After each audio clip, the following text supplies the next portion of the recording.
cette dernière vidéo, on va comparer les trois OS, donc iOS, Android et Windows Phone, pour voir lequel permet de gagner le plus de temps. Donc pour ce faire, on dispose de toute une série d'actions à réaliser, donc des actions un peu tous les jours. Et on va aussi tester le temps de démarrage de chacun des appareils.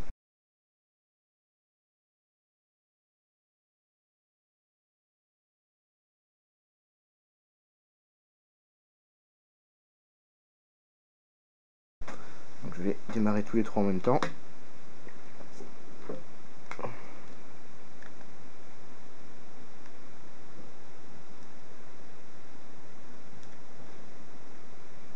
Voilà, c'est parti.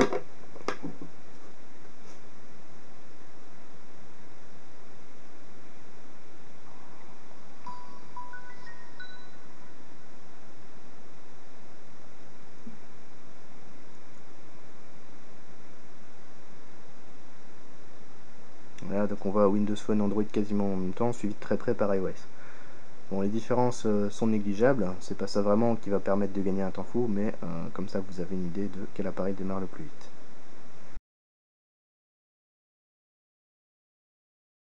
Maintenant je vais comparer donc par exemple la prise d'une photo et l'envoi sur Facebook ou Twitter. Je vais commencer avec iOS. Alors sur iOS en fait pour prendre une photo il faut se rendre dans l'application appareil photo. Ensuite, par exemple je fais un focus ici, je prends la photo, je me rends directement dans la pellicule et après je peux l'envoyer directement sur Twitter parce qu'iOS bénéficie d'une intégration avec Twitter. Maintenant si je veux l'envoyer sur Facebook il va falloir que j'utilise l'application tierce. Voilà pour iOS. Donc maintenant sur Android, donc il faut se rendre dans l'application appareil photo. Donc je prends par exemple une photo de l'iPhone. Hop. Une fois que c'est fait, je peux la retrouver dans ma pellicule et ensuite je peux la partager directement en fait sur Facebook. Ou bien alors sur Twitter. Donc en fait ça il faut savoir que c'est pas en natif. C'est uniquement possible une fois qu'on a des applications tierces qui sont installées et qu'on a rentré les comptes. Alors sur Windows Phone, donc pour prendre l'appareil photo, déjà vous pouvez appuyer simplement sur le bouton de l'appareil photo, ça lance directement l'appareil photo. Ensuite vous prenez la photo comme ceci. Voilà, une fois qu'elle est prise, vous pouvez la prendre et l'envoyer directement sur Facebook ou Twitter, ou bien même directement depuis le menu sur Facebook directement, en ajoutant une légende et c'est envoyé directement sur votre compte.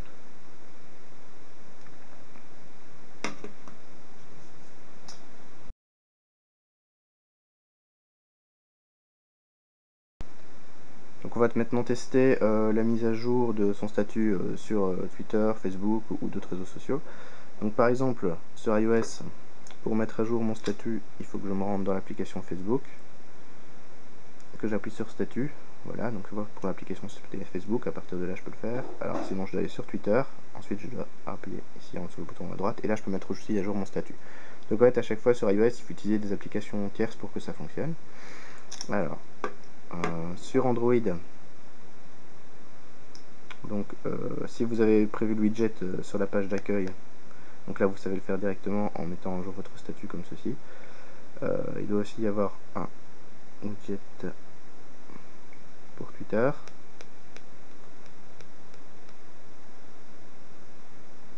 Par exemple celui-là.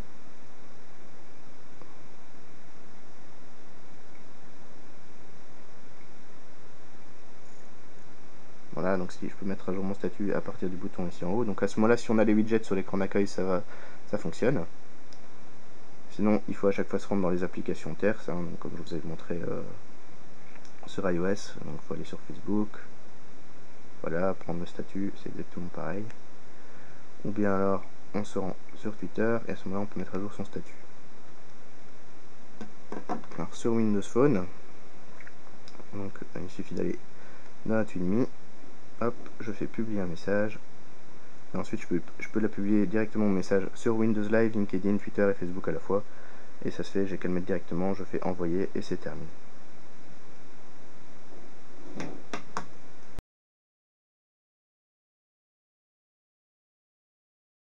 Maintenant on va tester la recherche d'un restaurant et l'obtention de l'itinéraire vers celui-ci.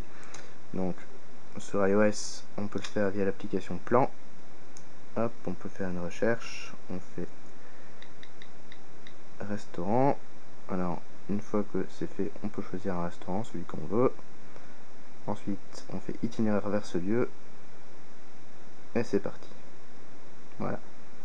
On a l'itinéraire qui s'affiche. Alors, sur Android, là, il faut utiliser l'application Google Adresse. Voilà. Ensuite, on choisit restaurant. Il recherche les restaurants. On prend le restaurant qu'on veut. On fait itinéraire. Voilà. Et j'obtiens l'itinéraire vers le restaurant. Alors, ensuite, sur Windows Phone, là, je vais à la recherche Bing. J'appuie sur environ. Il me trouve directement tous les restaurants qui sont en proximité. Voilà, j'en choisis un, celui que je veux, et je fais itinéraire, et voilà, j'ai directement mon itinéraire qui est calculé. Voilà comment ça fonctionne.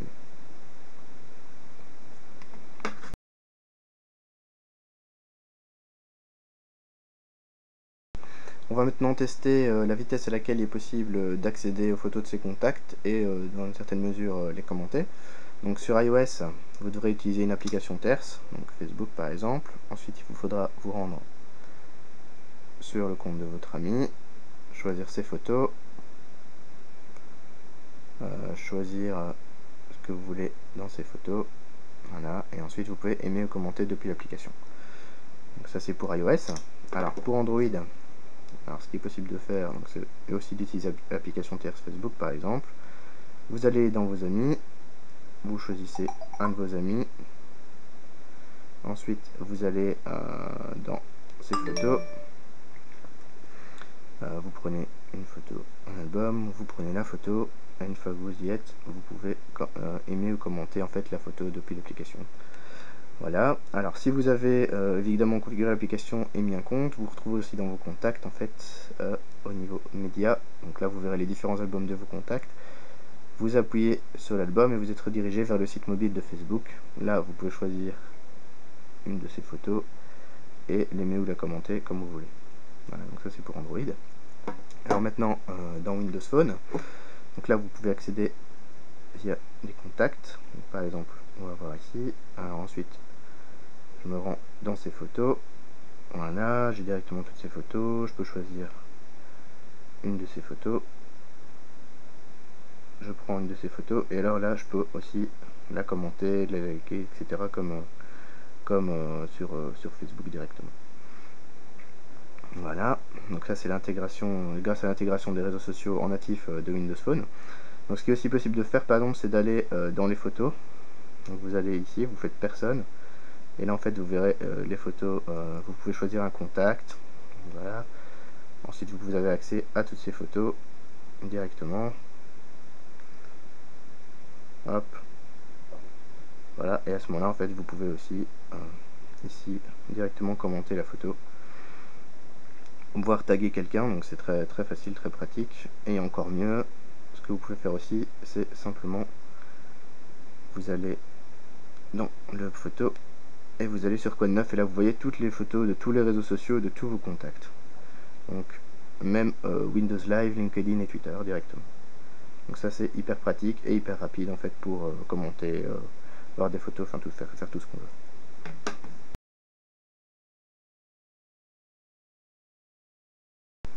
Dernier point qu'on va tester donc ici pour cette vidéo, donc ce sera la possibilité d'ajouter des choses sur l'écran d'accueil, donc par exemple des raccourcis. Donc je vais vous montrer comment ça se passe sur les 3 OS. Donc si je prends iOS, dans iOS en fait on est assez limité par ce qu'on peut rajouter sur l'écran d'accueil, donc évidemment il y aura toutes vos applications. Après imaginons que vous voulez rajouter un contact. Alors si je veux rajouter un contact, ben, par exemple je peux pas. Ajouter aux favoris, non ça change rien, c'est juste dans les contacts favoris, c'est tout. Alors par contre ce que je peux faire c'est ajouter, ben, voilà par exemple je peux ajouter l'URL de mon Windows Phone à l'écran d'accueil. Voilà, ajouter. Et là en fait voilà, donc la seule possibilité qui est offerte sur iOS au niveau des raccourcis, c'est l'ajout de sites web sur l'écran d'accueil. Voilà. Alors pour Android, donc sur Android c'est un peu différent. Donc ouais, ici dans les applications, vous avez évidemment toutes les applications. Maintenant, ce qui est intéressant, c'est de pouvoir ajouter des choses sur l'écran d'accueil. Donc ici, il suffit de faire ça, je choisis raccourci, et alors après je peux choisir un contact, voilà. On peut ajouter un favori de site internet, voilà, tout ce genre de choses. Donc ça c'est tout ce qu'on peut ajouter sur Android. Après il reste une dernière possibilité, donc c'est un widget. Donc les widgets en fait c'est des genres de parties d'application. Ça permet justement d'avoir un accès rapide à une fonction particulière d'une application si on veut, mais le truc c'est qu'on ne peut pas choisir en fait entre ces différentes possibilités offertes par l'application, donc c'est un peu ce que le widget offre, et puis voilà quoi. Donc, je veux dire, par exemple si je veux, je peux mettre ici le widget Facebook. Donc le widget Facebook permet de mettre à jour son statut très facilement. Alors, hop, pardon, j'appuie ici et voilà, et donc le widget a été ajouté à ma page d'accueil. Donc à chaque fois c'est de genre de gadget comme ça qu'on peut ajouter sur sa page d'accueil. Après il faut savoir un peu ce qu'ils font. Donc ici je pense que si j'ajoute widget Google+, voilà, donc ça me permet de partager directement des statuts et des photos sur l'écran d'accueil. Donc ça c'est le genre de choses qu'on peut faire sur Android, donc raccourci et widget. Voilà. Alors maintenant on va passer à Windows Phone. Alors Windows Phone, donc on peut épingler à peu près tout et n'importe quoi sur l'écran d'accueil. Donc par exemple ici je suis dans les contacts, donc je vais épingler un bon contact, hop je sélectionne le contact, épingler sur l'écran d'accueil. Voilà, comme ceci. Je veux un groupe de contacts, je vais chercher un groupe de contacts, je vais hop épingler sur l'écran d'accueil. Donc on peut évidemment épingler des favoris, voilà, épingler sur l'écran d'accueil. Il y a plein de choses qu'on peut épingler. Donc par exemple ici ce que je peux faire, donc ça c'est une tuile aussi par exemple que j'ai épinglée, donc ça c'est carrément, ça vient de la chaîne météo. Voilà, donc par exemple je choisis ici tourner, puis je fais épingler sur l'écran d'accueil, hop, j'ai directement la météo de tournée qui sera épinglée. Voilà, donc ça c'est toutes des petites choses qu'on peut faire qui sont pas mal. Voilà, un restaurant, hop, épingler sur l'écran d'accueil. Voilà, donc on peut vraiment épingler des tas de choses, hein, donc c'est vraiment pas mal.